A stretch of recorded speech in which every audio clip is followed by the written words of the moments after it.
नमस्कार, आप देख रहे हैं प्राइम टीवी और मैं हूं आपके साथ मुस्कान अजमानी। और 4 बजे की 4 बड़ी खबरों में आज हम बात करेंगे सियासत से जुड़ी उन बड़ी खबरों की जो आज लगातार सुबह से सुर्खियों में बनी हुई है। चलिए रुक करते हैं बड़ी खबरों का।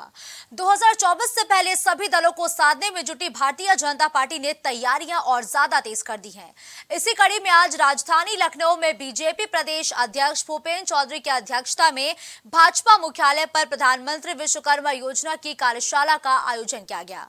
कार्यशाला में केंद्रीय राज्य मंत्री बीएल वर्मा मौजूद रहे और कार्यशाला को लेकर केंद्रीय मंत्री बीएल वर्मा ने साफ तौर पर कहा कि इस योजना का शुभारंभ 17 सितंबर को प्रधानमंत्री नरेंद्र मोदी ने किया था।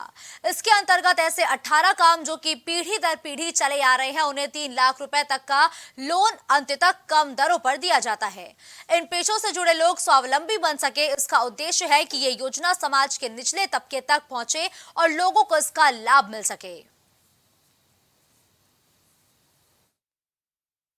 देखिए, भारतीय जनता पार्टी माननीय प्रधानमंत्री जी से लेकर के राष्ट्रीय अध्यक्ष से लेकर के हमारी सबसे निचली इकाई बूथ की होती है, बूथ अध्यक्ष तक अगर 365 दिन लगातार काम करते हैं, बिना छुट्टी लिए काम करते हैं, तो भारतीय जनता पार्टी के कार्यकर्ता काम करते हैं। और यह संगठन का काम लगातार, क्योंकि मैंने संगठन का काम किया है, मैं जानता हूँ, इसलिए संगठन का काम भाजपा के कार्यकर्ता चाहे सरकार में हो चाहे संगठन में हो, निरंतर करते रहते हैं।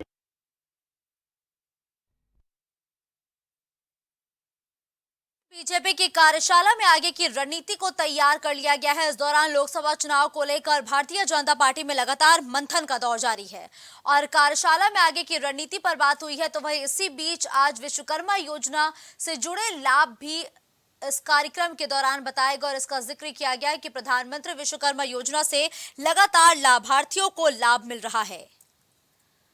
और विश्वकर्मा योजना का लाभ गिनाते हुए भारतीय जनता पार्टी ने विश्वकर्मा तबके को साधने का प्रयास किया है। वह इस कार्यक्रम में प्रदेश अध्यक्ष भूपेंद्र चौधरी भी मौजूद रहे। इस दौरान प्रधानमंत्री विश्वकर्मा योजना की उपलब्धियों को भी गिनाया गया, साथ ही इससे क्या कुछ फायदे भविष्य में देखने को मिलेंगे इसका भी जिक्र किया गया। इसके जरिए विश्वकर्मा समाज को साधने के लिए भारतीय जनता पार्टी ने एक और पहल की शुरुआत की है, जिसकी तस्वीरें गवाह है, जहां आज बीजेपी की कार्यशाला में प्रधानमंत्री विश्वकर्मा योजना से जुड़े तमाम फायदों को तो गिनाया ही गया, इसके साथ ही साथ जनता को साधने के लिए भी रणनीति पर मंथन किया गया।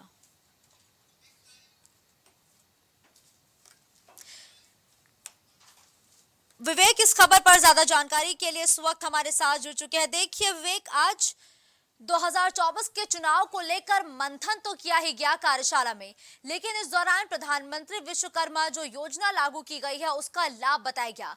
इसके जरिए क्या विश्वकर्मा समाज के लोगों को साधने की पहल मानी जाए भारतीय जनता पार्टी की?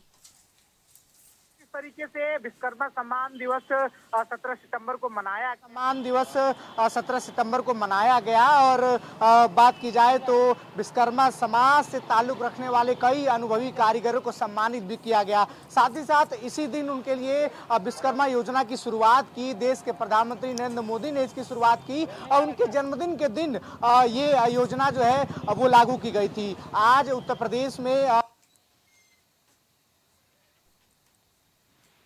पाल सिंह की मौजूदगी में कुल 403 विधानसभा से 2 प्रतिनिधियों को बुलाया गया था। उनको विश्वकर्मा योजना के बारे में जानकारी दी गई थी। और बात की जाए तो कुल 18 ट्रेड में 2 से 3 लाख की ऋण की जो बात की जा रही है, लाभ दिया जा रहा है इस योजना के द्वारा 5% ब्याज पर। और जिस तरीके से ये पूरी योजना जो है वो सभी विधानसभा में, उत्तर प्रदेश के 75 जिले और 403 विधानसभा में भारतीय जनता पार्टी के जो जनप्रतिनिधि है वो जनता को बताते हुए नजर आएंगे। साथ ही साथ इस योजना से बिगड़े पूरे विश्वकर्मा समाज को साधने की तैयारी लोकसभा चुनाव से ठीक पहले भारतीय जनता पार्टी करते हुए नजर आ रही है। ठीक है, लेकिन देखिए विवेक, आज कार्यशाला में तमाम पदाधिकारी कार्यकर्ता मौजूद रहे, साथ ही 2024 को लेकर आज एक बार फिर से मंथन किया गया। इस दौरान तमाम पदाधिकारियों को क्या निर्देश दिया गया प्रदेश अध्यक्ष के द्वारा?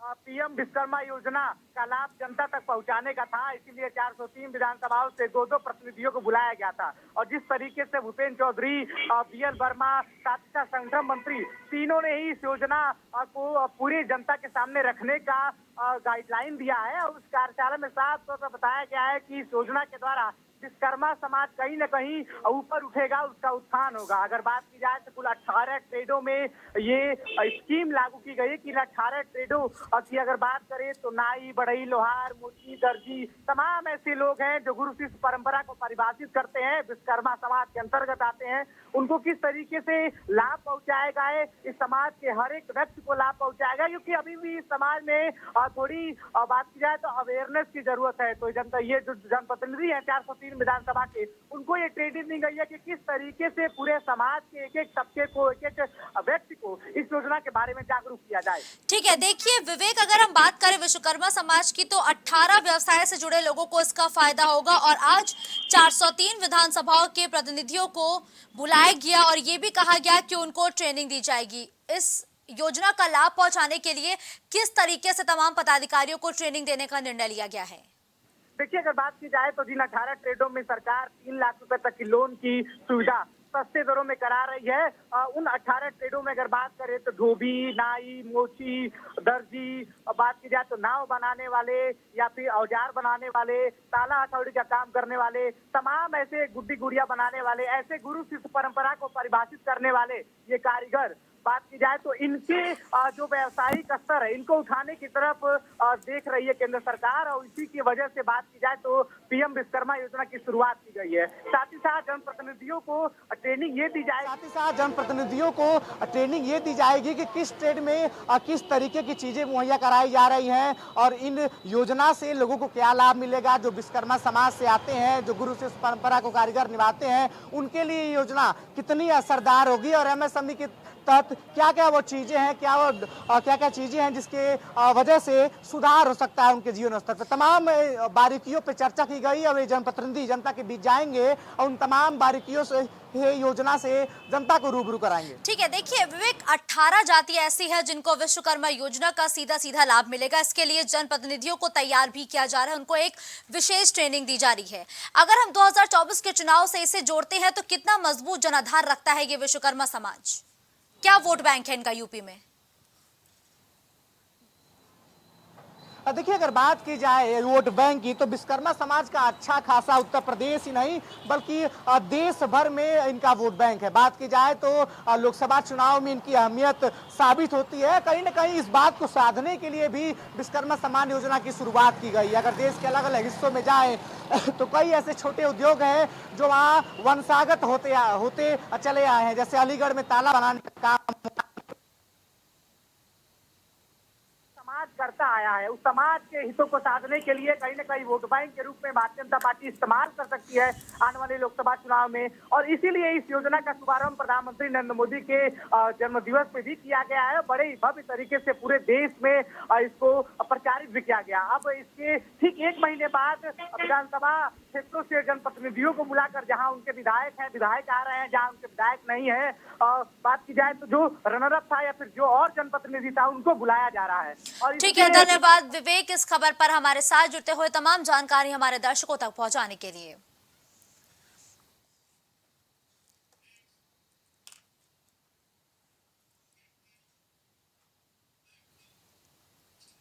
लोकसभा चुनाव को लेकर समाजवादी पार्टी काफी सक्रिय हो गई है। जहां सपा के राष्ट्रीय अध्यक्ष अखिलेश यादव अपने कार्यकर्ताओं को प्रशिक्षण देना चाहते हैं, इसलिए नैमिषारण्य से शुरू हुआ प्रशिक्षण शिविर कार्यक्रम कई अलग अलग जनपदों में अब तक हो चुका है।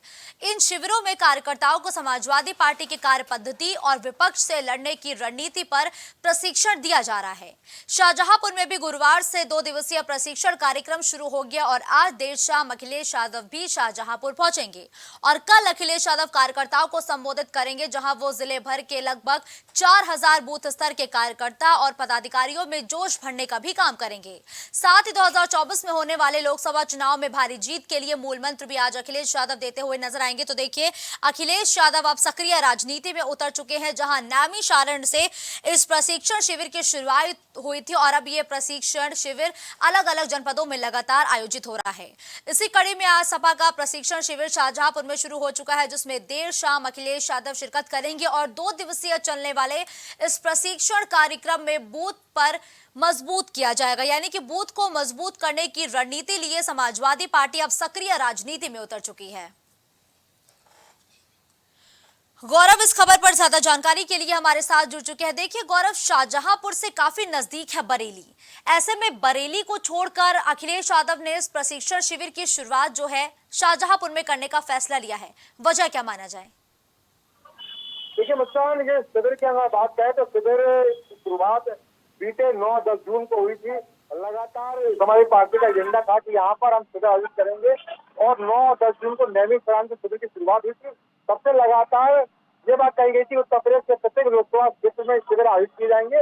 उसी कड़ी में यहाँ पर शाहजहांपुर में शिविर आयोजित किया जा रहा है, जिसके तहत लगभग 4,000 कार्यकर्ताओं को जीत का मंत्र दिया जाएगा और बूथ स्तर की राजनीति जिसको मजबूत करने की कवायद लगातार समाजवादी पार्टी कर रही है, जो कि बीजेपी का भी प्लस पॉइंट है। उसी को देखते समाजवादी पार्टी भी यहाँ पर बूथ स्तर को मजबूत करने के लिए प्रतिशत शिविर की शुरुआत कर चुकी है। बीते 9-10 जून की शुरुआत हुई थी। इसके बाद से लगातार तमाम जगहों पर शिविर आयोजित किए गए थे और इसी कड़ी में यहाँ पर शाहजहांपुर में शिविर आयोजित किया गया है और यहाँ पर आज और कल 2 दिन शिविर आयोजित किया गया है। यहाँ पर 4,000 से अधिक कार्यकर्ताओं को मूल मंत्र दिया जाएगा, बताया जाएगा किस तरह यहाँ पर रणनीति बनानी है, किस तरह सरकार की नीतियों को यहाँ पर बताना है कि सरकार ने आपके लिए काम नहीं किया है और समाजवादी पार्टी किस तरह आपने बेहतर विकल्प रूप में सामने है ये भी बतानी है। और लोकसभा सीट को यहाँ बेहतर देखते हुए किस तरह जाति समीकरण को देखते हुए भी यहाँ पर कार्यकर्ताओं को बताया जाएगा कि हमको जीतना कैसे है। अगर बूथ जीत लेते हैं तो फिर लोकसभा सीट जीतने में कोई नुकसान नहीं होगा, आराम जन की राजनीति कर सकते हैं। ठीक है, देखिए गौरव, लगातार भारतीय जनता पार्टी भी अपने बूथों को मजबूत करने के लिए तमाम तरीके के कार्यक्रम कर रही है और अब अखिलेश यादव भी लगातार जिले जिले पहुंच के प्रशिक्षण शिविर में बूथों को मजबूत करने की कवायद करते हैं, जिसके लिए कार्यकर्ताओं के साथ ही पदाधिकारियों को निर्देश दिया जाता है। लेकिन सबसे अहम सवाल गौरव की, देखिए बूथ को मजबूत करना यहाँ हर एक पार्टी के लिए कितना अहम हो जाता है? देखिए बूथ को मजबूत करना प्रत्येक पार्टी के लिए बड़ा अहम नमस्कार और बिना बूथ को मजबूत किए हुए आप जीत की सोच नहीं सकते हैं। और बीजेपी का हमेशा प्लस पॉइंट रहा है कि बूथ संगठन स्तर पर पूरी तरह से बड़ी मेहनत करती हो, इसलिए परिणाम होता है बीजेपी 14, 17, 19, 22 से लगातार इलेक्शन जीतती आ रही है। तो कोई चमत्कार नहीं है बल्कि मेहनत का नतीजा, रणनीति का नतीजा है। तो उस बात को समाजवादी पार्टी बेहतर तरीके से समझ चुकी है, इसलिए हमने आपको बताया कि यहाँ पर वो अपनी इस तरह के कार्यक्रम शुरुआत कर चुकी है। 9 जून में शुरुआत हुई थी और तब से लगातार ये कार्यक्रम चल रहे हैं और आज शाहजहांपुर में और कार्यक्रम किया गया, कल भी वहां पर होगा। और यहाँ पर केवल बूथ जीतना ही नहीं बल्कि संगठन स्तर पर किस तरह से मजबूत करना, रणनीति कैसे बतानी है, ये भी महत्वपूर्ण मंथन यहाँ पर होगा। ठीक है, देखिए गौरव, समाजवादी पार्टी पीडीए की रणनीति पर काम कर रही है, लगातार इसका जिक्र भी अखिलेश यादव खुद करते हुए नजर आते हैं। और शाहजहांपुर में जहां ये प्रशिक्षण शिविर हो रहा है वो वैसे भी मुस्लिम मतदाताओं का एक क्षेत्र माना जाए, क्योंकि यहाँ पर मुस्लिम मतदाताओं की संख्या बहुत ज्यादा है। ऐसे में इस प्रशिक्षण शिविर में अखिलेश यादव के साथ मुख्य भूमिका में और कौन नजर आएगा? देखिए मुख्य भूमिका की अगर बात करें मुस्कान, तो वहाँ पर क्षेत्रीय लोग हैं, जो क्षेत्रीय पदाधिकारी हैं, उनका शिविर रामगोपाल यादव उनके साथ यहाँ पर है। इसके अलावा रायन चौधरी वहाँ पर मौजूद है, इसका क्रम नंदा भी वहाँ पर मौजूद है। इसके अलावा जो 4,000 से अधिक कार्यकर्ता है वो भी वहाँ मौजूद है, जो जिलाध्यक्ष है वहाँ के वो भी, स्थानीय जिलाध्यक्ष वो भी वहाँ पर मौजूद है। और यहाँ पर जो केवल को मौजूदगी नहीं है बल्कि यहाँ पर शिविर के माध्यम से संज्ञानात्मक विचार के साथ साथ मंथन भी करना जरूरी किया जाएगा। और यहाँ पर बूथ स्तर पर किस तरह मजबूती करनी है, बीजेपी को बूथ स्तर पर चुनौती किस तरह देनी है, ये महत्वपूर्ण यहाँ पर प्रश्न है। और इसी को देखते हुए यहाँ पर समाजवादी पार्टी भी बीजेपी की फलसफे पर चलते हुए यहाँ पर एक नई तरह की नीति लेके आई है और विगत 9 जून से लगातार इस कार्यक्रम के माध्यम से समाजवादी पार्टी अपने कार्यकर्ता को सूचित कर रही है और प्रतिनिधि शिविर के माध्यम से उनको 24 के लिए तैयार कर रही है। ठीक है, धन्यवाद गौरव इस खबर पर हमारे साथ जुड़ने के लिए।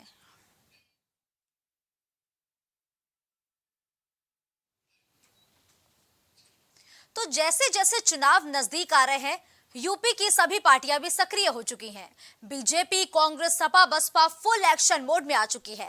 इसी कड़ी में आज कांग्रेस कार्यालय नेहरू भवन में प्रदेश पदाधिकारियों की एक बड़ी और अहम बैठक हुई। इस दौरान बैठक में प्रदेश कांग्रेस अध्यक्ष अजय राय, राष्ट्रीय सचिव तौकीर आलम समेत संगठन के सचिव अनिल यादव, प्रशासन महासचिव दिनेश सिंह भी मौजूद रहे।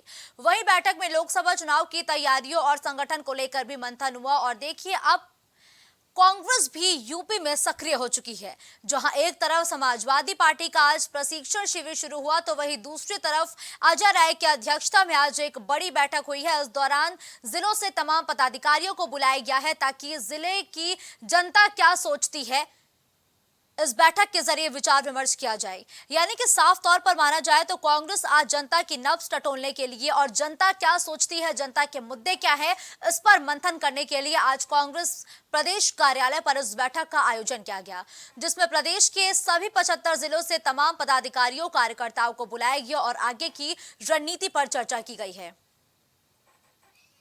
गौरव, इस खबर पर ज्यादा जानकारी के लिए एक बार फिर से हमारे साथ जुड़ चुके हैं। गौरव, देखिए, अजय राय की अध्यक्षता में आज एक बड़ी बैठक हुई है।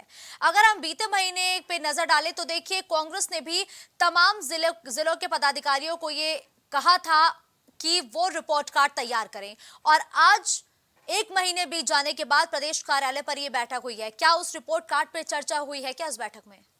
बिल्कुल मुस्कान, यहाँ पे रिपोर्ट कार्ड पे चर्चा होगी, साथ ही साथ यहाँ पर संगठन को मजबूत करने की कवायद लगातार चल रही है, उस पर भी चर्चा हो रही है। साथ ही साथ जिस तरह से तमाम तरह के अभियान कांग्रेस पार्टी द्वारा चलाया जाए, खासतौर पर 9 अक्टूबर से दलित गौरव संवाद यात्रा शुरू हो चुकी है, 26 नवंबर तक इसका खत्म होना है, तो उसको लेकर भी यहाँ रणनीति बनानी है कि किस तरह की यात्रा चल रही है, उसका क्या परिणाम हमको सामने मिल रहे हैं। संगठन की बैठक है, तमाम जिलों से जिलाध्यक्ष यहाँ पर आए, प्रदेश पदाधिकारी भी है, राष्ट्रीय पदाधिकारी भी है, कांग्रेस के प्रदेश अध्यक्ष अजय राय भी मौजूद है। तो यहाँ पर संगठन पर विचारधारा के यहाँ पर बेहतर करने की बात भी चल रही है, मंथन किस तरह करना है, काम किस तरह करना है, रणनीति किस तरह करानी है, क्योंकि यहाँ पर जिस तरह से INDIA गठबंधन को लेकर भी तमाम तरह की यहाँ पर चर्चा हो रही थी, और जिस तरह से यहाँ पर अजय राय कई बार बोल चुके हैं कि हम यहाँ पर 80 सीटों पर पूरी तैयारी कर रहे हैं, तो कुछ ऐसा ही विकल्प यहाँ देखना पड़ेगा। तो जो तमाम तरह के बयान समाजवादी पार्टी की तरफ से और कांग्रेस तरफ से आ रहे हैं, उनको देखते हुए अब यहाँ पर नई तरीके से रणनीति बनानी पड़ेगी कि अगर गठबंधन में हमको नहीं शामिल होते हैं या हमको सीटें नहीं मिलती हैं, तो हमको आगामी लोकसभा चुनाव में 80 सीटों पर तैयारी कैसे करनी है, और प्रत्याशियों की एक हमको गिरफ्त बना के रखनी पड़ेगी कि अगर गठबंधन नहीं होता है, सीटों पर समझ नहीं बैठता है, तो हमको किनको उतारना है और जाति समितियों को किस तरह यहाँ पर ध्यान में रखते हुए काम करना है। अजय राय लगातार ये कहते हुए नजर आते हैं कि वो लोकसभा चुनाव में मिशन 80 पर लगातार सक्रिय हो चुके हैं। ये सीधा सीधा संदेश समाजवादी पार्टी को देने का प्रयास क्या माना जाए कि अजय राय ने इस बैठक के जरिए किया है कि वो मिशन 80 को लेकर बिल्कुल तैयार हैं? बिल्कुल, मैं आपको पहले बता दूं कि यही बात है, क्योंकि यहाँ पर अचानक बैठक रखी गई। हालांकि यहाँ पर रिपोर्ट कार्ड तो देखना पड़ता है, तमाम तरह के कार्यक्रम भी आयोजित हो रहा है, उसको भी देखना है। इसके अलावा कांग्रेस पार्टी महिलाओं को यहाँ पर भूमिका देने के भी मूड में है, उसको लेकर बात कर चुकी है। तो कहते हैं कि तमाम तथ्य बिंदु के सामने पर जिस तरह से आज समाजवादी पार्टी के मुखिया की तरफ से बयान आए, तो उसके बाद से हमने देखा है कि अजय राय पहले भी बात बोल चुके हैं कि हम 80 सीटों पर तैयारी कर रहे हैं। कुछ ऐसे ही बिंदु में चर्चा की गई हो, निश्चित रूप से अगर यहाँ गठबंधन नहीं होता है, सामंजस्य नहीं बैठता है, सीट नहीं मिलती है, क्योंकि यहाँ पर तमाम तरह के बयान सपा प्रमुख के आए थे, उसके बाद स्पष्ट हो गया है कि यहाँ पर जो गठबंधन तो जरूर यहाँ बात चल रही है, पर उत्तर प्रदेश में यहाँ पर सीटों के बंटवारे को लेकर निश्चित रूप से जो रार बन चुकी है, वो रार यहाँ थमने वाली नहीं है, जो खाई बन चुकी है वो यहाँ बनने वाली नहीं है। और निश्चित रूप से अगर कांग्रेस पार्टी 80 सीट चुनाव लड़ती है, तो मेरे ख्याल से INDIA गठबंधन के लिए बड़ा झटका होगा, और खासतौर पर कांग्रेस सपा के लिए। लेकिन देखिए गौरव, अगर हम कांग्रेस की बात करें और अगर यूपी की स्पेशली बात करें, तो अभी भी जो कांग्रेस है वो सियासी जमीन को तलाशती हुई नजर आती है। ऐसे में ये चुनाव कितना मुश्किल है अभी भी कांग्रेस के लिए, अगर कांग्रेस अकेले अपने दम पर चुनावी मैदान में उतरती है तो? बिल्कुल मुश्किल है मुस्कान, क्योंकि यहाँ पर समय निकल चुका है, बहुत लेट हो गए हैं, और अगर यहाँ गठबंधन के सहारे नहीं रहेंगे तो यहाँ पर नुकसान बड़ा हो सकता है, क्योंकि यहाँ पर अगर सब लड़ेंगे तो यहाँ पर बीजेपी को फायदा होगा। जमीन खिसक गई चाहिए, और जमीन को यहाँ पर दोबारा हासिल करने के लिए लंबा समय चाहिए, और लंबा समय मेरे ख्याल से 7-8 महीने का समय पर्याप्त नहीं है। उत्तर प्रदेश बड़ा सूबा है, 25 करोड़ की लगभग आबादी है, तो यहाँ पर इतनी बड़ी आबादी को यहाँ पर संगठित करना, उनको समझना और उनकी विचारधारा लाना, उनको अपने पाले में करना, हर बूथ वर्ग को यहाँ लेकर अपनी चर्चा करना, उनको मंथन करना इतना आसान नहीं है।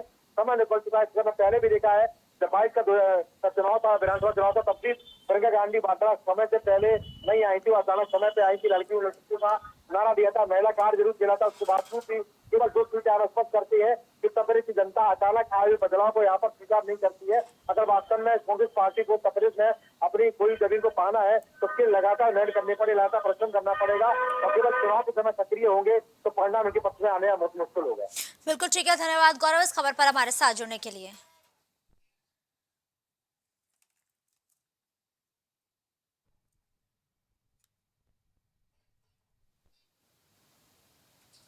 जनसत्ता दल लोकतांत्रिक पार्टी के मुखिया और कुंडा विधायक राजा भैया की मुश्किलें कम होती अभी भी नजर नहीं आ रही हैं। अभी हालिया राजा भैया अपनी पत्नी भानवी सिंह से तलाक मामले को लेकर काफी चर्चा में रहे थे, वहीं अब सुप्रीम कोर्ट के आदेश पर सीबीआई ने डिप्टी एसपी जियाउल हक हत्याकांड की दोबारा जांच शुरू कर दी है। मिली जानकारी के मुताबिक सीबीआई टीम बुधवार देर रात प्रतापगढ़ स्थित कुंडा के बलीपुर गांव पहुंची और सीबीआई की टीम ने देर रात घटना स्थल का एक बार फिर से मुआयना किया है। वहीं अब कयास ये लगाए जा रहे हैं कि मामले में राजा भैया से भी जल्द पूछताछ हो सकती है और जियाउल हक की फाइल एक बार फिर से खुल चुकी है। और इस बार क्या राजा भैया का बचना बहुत मुश्किल होगा, क्योंकि 2013 का ये पूरा मामला है जो अब राजा भैया के लिए एक बार फिर से परेशानी का सबब बनता जा रहा है।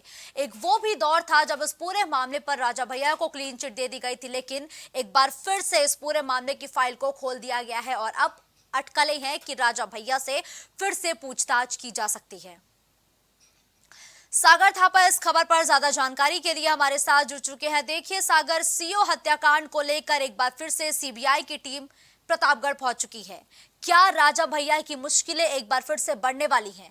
पहला सवाल ये, और दूसरा सवाल सबसे बड़ा ये है कि क्या एक बार फिर से सीबीआई की टीम राजा भैया से पूछताछ कर सकती है? जी बिल्कुल, प्रतापगढ़ के कुंडा सीट से विधायक राजा भैया की मुश्किलें फिर से बढ़ती दिख रही हैं, क्योंकि एक तरफ जहां पत्नी भावनी से उनका तलाक का मामला कोर्ट में चल रहा था, वहीं दूसरी तरफ सुप्रीम कोर्ट के निर्देश के बाद सीबीआई ने 10 साल बाद फिर से सीओ जियाउल हक हत्याकांड की जांच शुरू कर दी है। गुरुवार को प्रतापगढ़ पुलिस लाइन में सीबीआई ने तत्कालीन एसओ मनोज शुक्ला को पूछताछ के लिए बुलाया था। आरोप है कि जिस दिन सीओ की हत्या हुई थी उस वक्त मनोज शुक्ला भी उनके साथ थे, हालांकि वो मौके से भाग गए थे। इससे पहले बुधवार को सीबीआई की 5 सदस्यीय टीम प्रतापगढ़ पहुंची थी। कुछ देर बाद पुलिस लाइन में रहने के बाद टीम बलीपुर गांव पहुंची।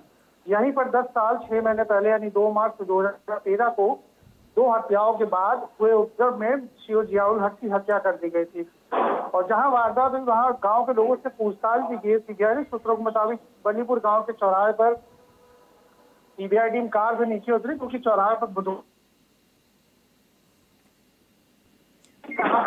देखा गया। करीब 2 घंटे के बाद वापस हाथीगढ़ थाना पहुंचकर जानकारी जुटाई। जियाउल हक हत्याकांड की जांच उससे पहले भी सीबीआई ने की थी। जांच के बाद सीबीआई को हत्याकांड में राजा भैया की भूमिका नहीं मिली थी और हत्याकांड में राजा भैया की भूमिका न मिलने के कारण उन्हें क्लीन चिट दे दी गई। तो फिलहाल अभी जहां तक मुझे लगता है कि शायद राजा भैया से भी कहना कि सीबीआई पूछताछ कर सकती है। जी कि सागर, लगातार अगर हम राजा भैया की बात करें तो वो मुश्किलों में एक बार फिर से घिरते हुए नजर आ रहे हैं। क्या इस पूरे मामले पर राजा भैया के करीबियों से भी पूछताछ होगी क्या? जी बिल्कुल, उनके चचेरे भाई एमएलसी अक्षय प्रताप सिंह, वो भी उनसे भी पूछताछ की जाएगी। और जो तमाम जो उस वक्त उस दौरान घटना स्थल पे सीओ जियाउल हक के साथ जो मौजूद थे पुलिसकर्मी, उनसे भी पूछताछ की जाएगी। क्योंकि और सबसे बड़ा सवाल कोर्ट ने ये भी रखा है कि उस वक्त पुलिसकर्मी भागे क्यों, इतने बड़े अधिकारी को छोड़कर। हाईकोर्ट के फैसले को सुप्रीम कोर्ट में चुनौती दी गई थी। वहां जस्टिस बेला माधव त्रिवेदी और अनिरुद्ध बोस की पीठ ने इस मामले की सुनवाई की। कोर्ट ने राजा भैया को लेकर टिप्पणी करते हुए कहा कि सीबीआई ने उनसे जुड़े तथ्यों पर ठीक से जांच नहीं की। साथ ही पुलिस वालों पर भी सवाल किया कि जियाउल हक को अकेला छोड़कर कैसे चले गए और किसी और पुलिस वालों को चोट क्यों नहीं आई। इन्हीं बातों के साथ सुप्रीम कोर्ट ने 27 सितंबर को आदेश दिया कि सीबीआई राजा भैया से जुड़े तथ्यों की फिर से जांच करे और 90 दिन के अंदर जांच रिपोर्ट पेश करने के भी आदेश दिए हैं। जी सागर, 2013 का ये पूरा मैटर है जिसमें एक बार राजा भैया को क्लीन चिट मिल जाती है, दोबारा संदेह होता है 2022 में, वो भी जब जियाउल हक की पत्नी सुप्रीम कोर्ट का रुख करती है। ये क्या दाल में काला है, या ये पूरा मसला आखिर अभी तक हल क्यों नहीं हो पाया? जी बिल्कुल, देखिए एक मामला जो है पीपीएस अधिकारी से जुड़ा है और प्रशासन से जुड़ा हुआ था। तो जाहिर सी बात है जो उनकी पत्नी थी और वो शुरुआत से ही कहना कि राजा भैया की भूमिका को संदिग्ध मान रही थी और उन्होंने ये भी सच बताया था कि राजा भैया ने ही उनके पति पर वार कराए, उनके पति की हत्या करवाई। लेकिन हाँ, राजा भैया की तरफ से शुरुआत में ये कहा गया था कि वो उस समय मौजूदा समय में उनकी सरकार थी, वो मंत्री भी थे। अगर उन्हें अगर वहां से हटाना होता तो उनका ट्रांसफर भी करवा सकते थे, ना कि उन्हें मौत के घाट उतरवा सकते थे। तो एक तरफ देखिए राजा भैया ने भी अपना पक्ष रखा था कि यहाँ उस समय उनकी सरकार भी थी, अखिलेश सरकार थी, तो उस समय वो कारागार मंत्री भी हुआ करते थे। साफ जाहिर सी बात है उनका ये कहना था कि हमें मारने की जरूरत ना पड़ती, हम उन्हें ट्रांसफर भी करवा सकते थे। लेकिन उनकी पत्नी का आरोप था कि राजा भैया ही इसके पूरी तरह से राजा भैया पर ही इल्जाम लगाया गया। लेकिन कहीं ना कहीं दोबारा से जांच शुरू होना ये बड़ा सवाल पैदा करता है मुस्कान की, कहीं ना कहीं शायद दाल में कुछ काला हो या फिर पिछली बार सीबीआई ने जो क्लोजर रिपोर्ट लगाई थी उससे कोर्ट भी संतुष्ट नहीं है और शायद मुझे लगता है जो उसकी पत्नी जियाउल हक की पत्नी है वो भी संतुष्ट नहीं थी। इस वजह से उन्होंने सुप्रीम कोर्ट का दरवाजा खटखटाया था। जी ठीक है, धन्यवाद सागर इस खबर पर हमारे साथ जुड़ने के लिए।